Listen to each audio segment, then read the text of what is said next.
नमस्कार, नमस्ते बिहार में राहुल उशाब के साथ मुजफ्फरपुर से बड़ी खबर है, जहां बेखौफ बदमाशों का तांडव देखने को मिला है। डॉक्टर की गोली मारकर हत्या कर दी गई है। शादी समारोह से घर डॉक्टर लौट रहे थे और इसी दौरान इस घटना को अंजाम दिया गया। घटना के बाद ग्रामीणों में आक्रोश है। मृतक की पहचान मीनापुर थाना क्षेत्र के सुनील कुमार उर्फ श्याम के रूप में की गई है। आरजेडी विधायक मुन्ना यादव परिजनों से मिलकर घटना की जानकारी ली। बताया जा रहा है कि मीनापुर थाना क्षेत्र के धर्मपुर चौक से क्लिनिक बंद कर ग्रामीण चिकित्सक श्याम एक शादी समारोह में शामिल होकर अपने घर जा रहे थे। इसी दौरान बेखौफ अपराधियों ने झपहा पुल के पास गोली मारकर हत्या कर दी। घटना की जानकारी के बाद मौके पर एएसपी टाउन भानु प्रताप सिंह और अहियापुर थाना की पुलिस पहुंचकर कार्रवाई में जुट गई है। अहियापुर थाना प्रभारी ने बताया कि शव को पोस्टमार्टम के लिए भेजा गया है और जांच की जा रही है।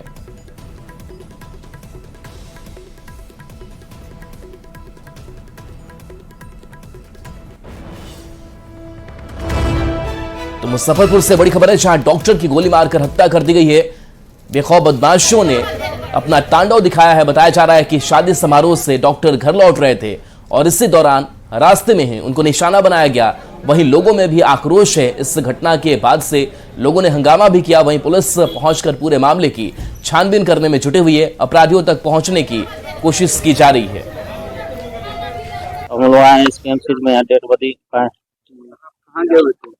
वहाँ उनका मेडिसिन है धर्मपुर चौक पर, अपना मेडिसिन चलाते हैं। चलाने के बाद गए थे भोज खाने लौट रहे थे अपना डेरा अहियापुर। इसी क्रम में जवान गोली लगा। अरे दहशत नहीं बनेगा जिसके परिजन को 4-4 गोली मार देगा, परिवार को नहीं पूरा समाज दहशत में।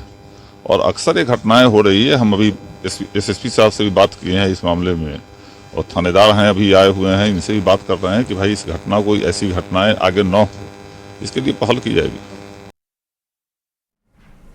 लोकसभा चुनाव से पहले बिहार में अपराध और भ्रष्टाचार को रोकने के लिए एनडीए की सरकार ने अपराध नियंत्रण विधेयक 2024 को विधानसभा से पास कराकर बड़ा कदम उठाया है। सरकार की दलील है कि इस कानून के लागू हो जाने के बाद बिहार में अपराध और भ्रष्टाचार को रोकने में बड़ी मदद मिलेगी, जबकि विपक्ष के नेता सरकार की नीयत पर सवाल उठा रहे हैं। शराब माफिया और जमीन माफिया, इसको पूर्ण रूप से बिहार से भगाना है और बिहार में कानून का राज स्थापित करना है। लोकसभा चुनाव से पहले बिहार की नई सरकार ने अपनी मंशा जाहिर कर दी है। एनडीए की नई सरकार ने बिहार में अपराध और भ्रष्टाचार को रोकने के लिए अपराध नियंत्रण विधेयक 2024 को विधानसभा से पास कराकर बड़ा कदम उठाया है। सरकार की दलील है कि इस कानून को लागू होने के बाद बिहार में अपराध और भ्रष्टाचार को रोकने में बड़ी मदद मिलेगी। इस विधेयक में कई सारी ऐसी खासियत है जो पुलिस को काफी शक्ति देती है। नए कानून में डीएम को वारंट जारी करने का, गिरफ्तार करने का, जेल भेजने का, बेल देने तक का अधिकार होगा।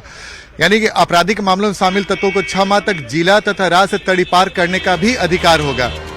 इस कानून के तहत पुलिस और प्रशासन को काफी शक्तियां मिल जाएंगी। खासकर जिले के डीएम और एसपी के पास काफी अधिकार होंगे। एनडीए नेताओं का कहना है कि बिहार में अपराध और भ्रष्टाचार के साथ साथ माफिया को पूरी तरह खत्म करने के लिए सख्त कानून बनाने जा रहे हैं। यूपी मॉडल जिस तरह योगी जी के यहाँ इनकाउंटर हो रहा है, बुलडोजर चलाया जा रहा है, उसी तरह बिहार में आवश्यक है कि अपराधियों के घर पर बुलडोजर चले, इनकाउंटर हो, ताकि अपराधियों का नामो निशान बिहार से मिट जाए। ये बिहार के लिए सबसे अति आवश्यक है। वहीं दूसरी ओर आरजेडी का आरोप है कि सरकार का विरोध करने वाले को जेल में डालने और जिला बदर करने की सरकार ने योजना बनाई है। ये अनुचित है और ये कानून का दुरुपयोग किया जाएगा और जो लोग भी सरकार के खिलाफ में बोलेंगे तो उसको जिला बदर करने का आदेश दिया जाएगा। जेडीयू कोटे के मंत्री श्रवण कुमार ने विपक्ष की तरफ से लगाए जा रहे आरोपों को बेबुनियाद बताया है। श्रवण कुमार ने कहा है कि ये कानून राज्य के हित में लाया जा रहा है। सवाल तो सदन में खड़ा करेंगे ना, बाहर खड़ा करने से कुछ नहीं होगा। सदन में अपनी बात को रखेंगे, उसका जवाब सरकार देगी। नीतीश कुमार करप्शन और क्राइम से कभी समझौता नहीं करते। दूसरी ओर डिप्टी सीएम सम्राट चौधरी ने कहा है कि माफिया को जड़ से उखाड़ फेंकेंगे। यानी कि ये कहा जा सकता है कि इस नए कानून के जरिए बिहार में 2025 से 2010 वाला माहौल वापस लाने की तैयारी है। ये बात अलग है कि विपक्ष सरकार की मंशा पर सवाल खड़े कर रहा है। न्यूज 18 के लिए पटना से अमित कुमार, शैलेंद्र कुमार और रवेश नारायण की रिपोर्ट।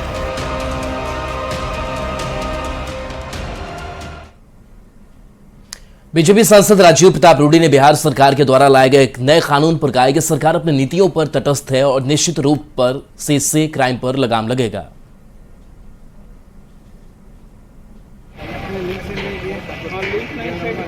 अच्छी बात है कि सरकार अपनी नीतियों पर तटस्थ है और निश्चित रूप से बालू के कारोबारी जो कुछ काल में उनका प्रभाव बढ़ गया था, तो मुझे लगता है कि सरकार अगर सतर्कता के साथ बालू के अवैध व्यापार को रोकना चाहेगी तो ये राज्य हित में होगा और सामान्य नागरिकों के हित में होगा।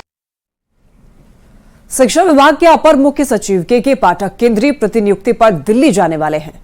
आईएएस के पाठक ने कुछ दिन पहले केंद्रीय प्रतिनियुक्ति पर जाने को लेकर सरकार को पत्र लिखा था, जिसे अब राज्य सरकार ने हरी झंडी देते हुए एनओसी दे दिया है। कुछ ही दिन में के पाठक दिल्ली चले जाएंगे।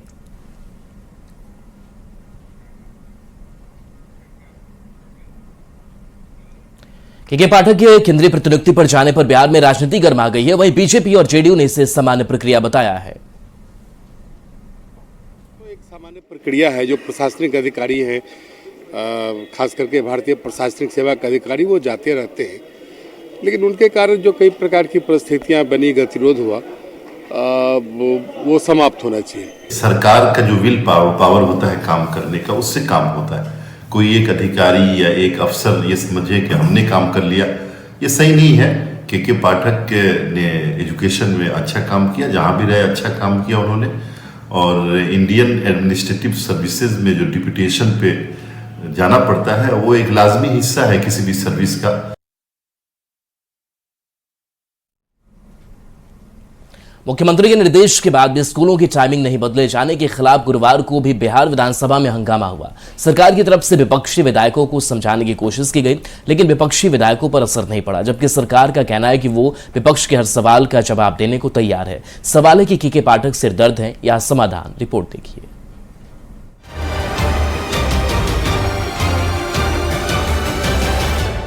वैसे पदाधिकारियों पर निश्चित रूप से सरकार को कार्रवाई करनी चाहिए, वैसे लोगों को सस्पेंड कर देना चाहिए। स्कूलों की टाइमिंग का टेंशन विधानसभा के अंदर और बाहर भी दिख रहा है। मुख्यमंत्री के निर्देश के बाद भी स्कूलों की टाइमिंग नहीं बदले जाने के खिलाफ गुरुवार को भी बिहार विधानसभा में हंगामा हुआ। विपक्ष के विधायकों ने बिल में पहुंचकर नारेबाजी की। डिप्टी सीएम सम्राट चौधरी ने उन्हें समझाने की कोशिश की, लेकिन विपक्षी विधायकों पर असर नहीं पड़ा। बात पूछे पूरा सरकार जवाब देना चाहती है, इसमें दिक्कत कहाँ है? देखिए, आप एक प्रश्न कर रहे हैं, ऐसा नहीं है। आपके पूर्ण बात का जवाब सरकार देना चाहती है और सवेरे से आपको दिया जा रहा है ना, ऐसा थोड़ा होता है। भारी हंगामे की वजह से विधानसभा की कार्यवाही बाधित होती रही। यहाँ तक कि सदन की कार्यवाही के पहले सत्र में विपक्ष सदन से वॉकआउट तक कर गया। आरजेडी के विधायक भाई वीरेंद्र ने कहा कि जो अधिकारी सदन में दिए गए मुख्यमंत्री का आदेश नहीं मानता, उसे तुरंत सस्पेंड कर देना चाहिए। ये माननीय मुख्यमंत्री जी ने सदन में घोषणा किया था कि टाइम में मैंने परिवर्तन कर दिया, आदेश दे दिया है।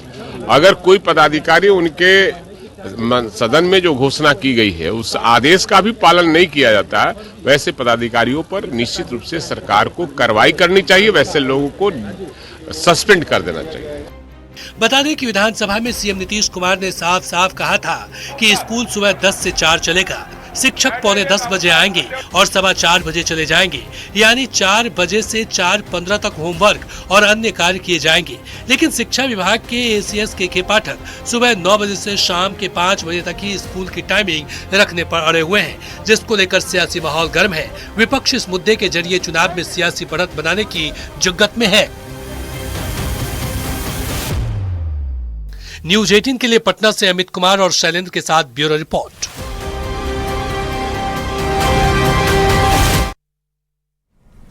लोकसभा चुनाव से पहले विपक्षी पार्टियों के अंदर भगदड़ मची हुई है। सिर्फ बिहार की बात करें तो 12 फरवरी को फ्लोर टेस्ट के दिन से लेकर के अब तक आरजेडी और कांग्रेस के 6 विधायक अपनी अपनी पार्टियों से किनारा कर चुके हैं। जिसको लेकर बिहार में राजनीतिक दलों के बीच आरोप प्रत्यारोप का दौर शुरू हो गया है। अब ऐसे में सवाल है कि कांग्रेस आरजेडी विधायकों के टूटकर बीजेपी में आने के पीछे क्या खेला है।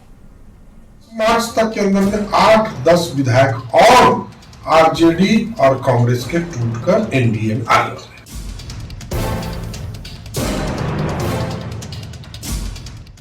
2024 में बीजेपी को सत्ता से बेदखल करने का मंसूबा पाले विपक्षी पार्टियों ने कांग्रेस के नेतृत्व में इंडी गठबंधन बनाया था, पर खुद कांग्रेस के ही घर में ऐसी भगदड़ मची है कि लोकसभा चुनाव की घोषणा होते होते कहीं विपक्षी सांसद विधायक बीजेपी की ओर भाग रहे हैं तो कहीं क्रॉस वोटिंग कर रहे हैं। बिहार में अब तक आरजेडी और कांग्रेस को मिलाकर 6 विधायकों ने पाला बदल लिया है। विश्वास मत के दिन यानी 12 फरवरी को आरजेडी के 3 विधायक चेतन आनंद, प्रहलाद यादव और नीलम देवी सत्ता पक्ष में आकर बैठ गए थे, जबकि मंगलवार को आरजेडी की संगीता देवी के साथ कांग्रेस के सिद्धार्थ सौरभ और मुरारी गौतम ने बीजेपी की सदस्यता ले ली। अब आरजेडी के नेता आरोप लगा रहे हैं कि विधायकों को पैसे के बल पर तोड़ा गया है और तोड़ने के पीछे बीजेपी का हाथ है। ये कर्मी लोग हैं जो भाग रहा है, 10 करोड़ रुपया लेकर भाग रहा है, 20 करोड़ रुपया लेकर भाग रहा है, वो पैसा पर बिका गया है। उसको शर्म आना चाहिए, शर्म आना चाहिए, इस्तीफा करके जाना चाहिए। उधर जाना ही है तो इस्तीफा कर दो और विधायक से चले जाओ। बेशर्मी है, संदा जाने वाला बेशर्मी है, लेने वाला भी बेशर्मी है। राबड़ी देवी के बयान पर उप मुख्यमंत्री विजय सिन्हा ने पलटवार किया। विजय सिन्हा ने कहा है कि बीजेपी ऐसा काम नहीं करती, इस काम की शुरुआत आरजेडी के लोगों ने किया था। अभी खेल शुरू हुई है, अभी खेल बाकी है। अब उनके ही विधायक वहां पर असुरक्षित महसूस कर रहे हैं और सुरक्षित भविष्य की तलाश में इधर उधर जा रहे हैं। रोपे पेड़ बबूल का आम कहां से हो? शुरुआत उन्होंने किया विधायकों के खरीद फरोख्त का। भारतीय जनता पार्टी यह काम नहीं करती है। विधायकों के टूट पर राबड़ी देवी की तरफ से लगाए गए आरोपों का जवाब जेडीयू कोटे के मंत्री श्रवण कुमार ने भी दिया। श्रवण कुमार ने पलटवार करते हुए कहा कि जो लोग पहले खेला होने की बात कह रहे थे अब अनर्गल प्रलाप कर रहे हैं। पहले खेला कौन कर रहे थे? जो लोग खेला कर रहे थे उनसे पूछिए कि क्यों खेला में लगे हुए थे। खेला बिगड़ गया तो अब दूसरे पर आरोप लगा रहे हैं। पहले तो आप ही इस कृत्य को करने वाले थे, अब दूसरे पर अनर्गल आरोप लगाना चाहते हैं। एक तरफ राहुल गांधी देश जोड़ने निकले हैं तो वहीं कांग्रेस के नेता पार्टी छोड़ रहे हैं। दूसरी ओर खेल की बात कहने वाले आरजेडी के साथ भी खेल हो रहा है। अब बड़ा सवाल तो यही है कि कांग्रेस आरजेडी विधायकों के टूटकर बीजेपी में आने के पीछे क्या है खेला। न्यूज 18 के लिए पटना से अमित कुमार और शैलेंद्र कुमार के साथ ब्यूरो रिपोर्ट।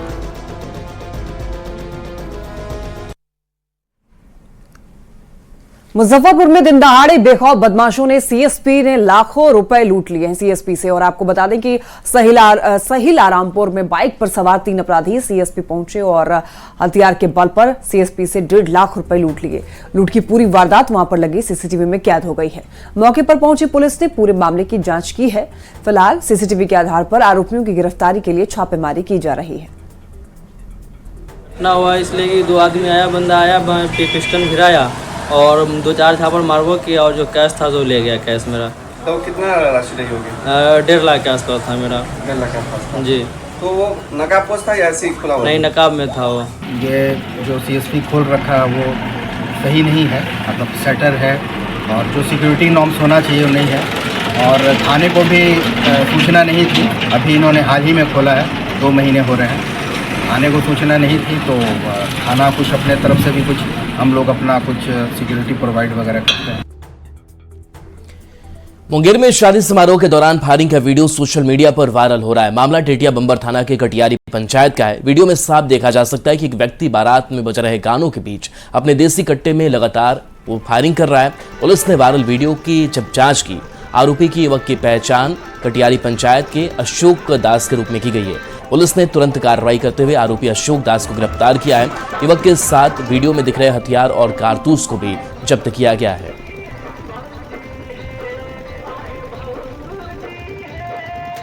वीडियो था उसका सत्यापन किया गया और इस संबंध में जो है वायरल वीडियो में दिख रहे व्यक्ति की पहचान अशोक कुमार दास पेशर स्वर्गीय अधिकलाल दास ग्राम कटियारी टेटिया मेंबर थाना पता चला। उसके बाद उनके घर की छापेमारी की गई उनके घर पर और उनको जो है अशोक कुमार दास को उसके घर से कटियारी गांव स्थित उसके घर से जो है गिरफ्तार किया गया है। उसके बाद जो है गिरफ्तारी के क्रम में उनके पास से जो है एक देसी कट्टा। दरभंगा का इनामी अपराधी रांची से गिरफ्तार हुआ है। पुलिस रांची से गिरफ्तार अपराधी को लेकर दरभंगा पहुंची। पुलिस के अनुसार इस अपराधी पर 2 लाख का इनाम था। बहेड़ी थाना क्षेत्र के बहुचर्चित तिहरे हत्याकांड और जिले के कई थाना क्षेत्रों में हुए कांड में पुलिस को इसकी तलाश थी। एसआईटी ने रांची स्थित जगन्नाथपुर थाना क्षेत्र से आरोपी को गिरफ्तार किया है।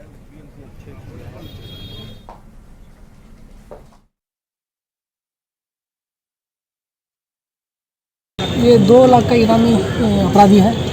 ट्रिपल केस में वांटेड था और सूचना मिला था कि रांची में जाके छुपा हुआ, तो उसी के क्रम में गुप्त सूचना के आधार पर वहाँ टीम जाके उसको गिरफ्तार करके लेके आ रहे हैं और आगे का जो न्यायिक हिरासत में उनको भेजा जाएगा।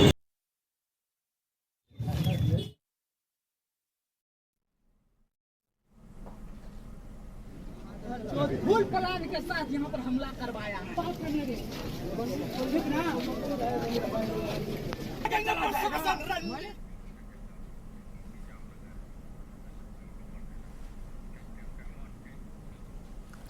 रिलायंस इंडस्ट्री के सीएमडी मुकेश अंबानी के बेटे अनंत अंबानी राधिका मर्चेंट के साथ शादी के बंधन में बंधने जा रहे हैं।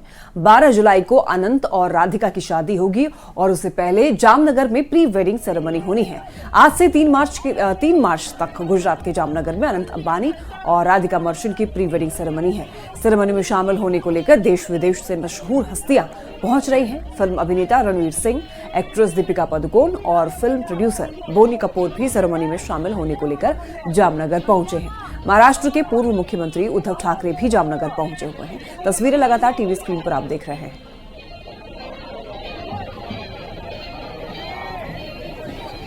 तो आज से 3 मार्च तक के गुजरात के जामनगर में अनंत अंबानी और राधिका मर्चेंट की प्री वेडिंग सेरेमनी है। सेरेमनी में शामिल होने को लेकर देश विदेश से मशहूर हस्तियां यहां पर पहुंच रही हैं। फिल्म अभिनेत्री रानी मुखर्जी भी सेरेमनी में पहुंची, रणवीर सिंह भी पहुंचे, जिनकी तस्वीर आपको दिखा रहे हैं। तो जामनगर अब बॉलीवुड के स्टार्स का अड्डा भी कह सकते हैं कि बन गया है, क्योंकि जमावड़ा लगातार वहां पर लग रहा है, महफिलें सज रही हैं और इस बीच इस वेडिंग सेरेमनी को लेकर के लगातार उत्साह भी जामनगर के लोगों में नजर आ रहा है। कोई एक बड़ा स्पॉट भी बन गया है कि कोई भी इवेंट हो तो इस जगह को टूटे इस अंबानी परिवार ने किया है। इससे पहले एक्टर शाहरुख खान भी परिवार के साथ जामनगर पहुंचे। शाहरुख खान परिवार के साथ अनंत राधिका के प्री वेडिंग बैच में शामिल होंगे। फेसबुक के संस्थापक मार्क जुकरबर्ग भी जामनगर पहुंचे हैं। इंटरनेशनल पॉप सिंगर रिहाना भी जामनगर पहुंची है।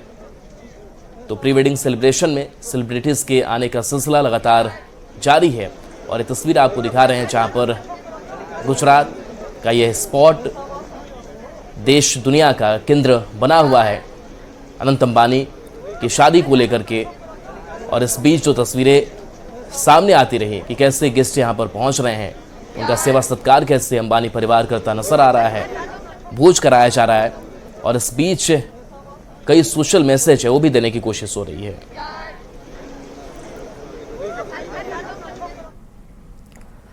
और इसी के साथ खबरें लगातार जारी है। रुकेंगे छोटे से ब्रेक के लिए।